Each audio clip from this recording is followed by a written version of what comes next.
shuncha odam ko'chada yotibdi. 270 nafarga yaqinlashib qoldik. Mana palatkalarimiz buzildi. 13 ta palatka qoldi. Unda sklad qilib qo'yib qo'yishgan. Palatkalarni buzishi. Mana shuncha o'zbek ko'chada bizga o'zimiz musulmonlar yordam tariqasida ehson qilib qatoq kelyapti. Shu yerda post bor, 4 kilometr naryoqda.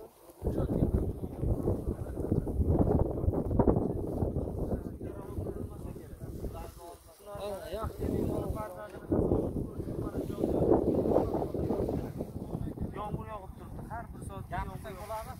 Bo'la. Gapiring.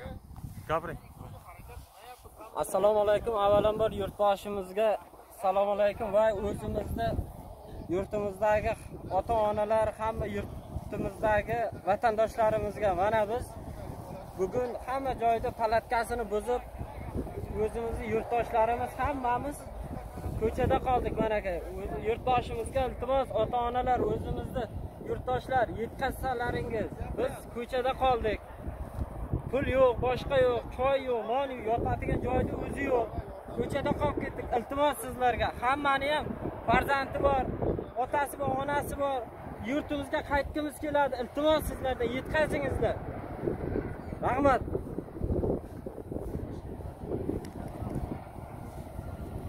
Mana hamma ko'chada qoldi. Hamma O'zbekiston fuqarosi. Shu avtobusdan qolib ketganlar hamma barchasi.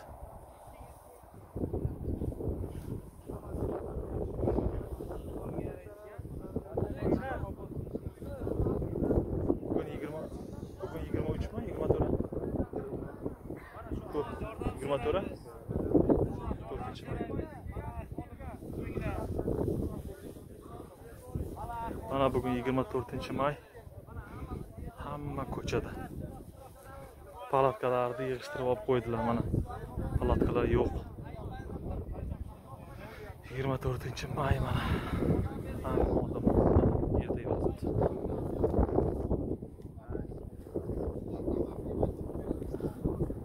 Ayollar ham bor.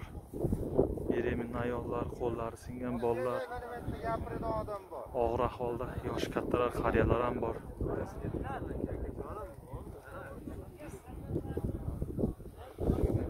Iltimos yordam qilishlarini kutamiz.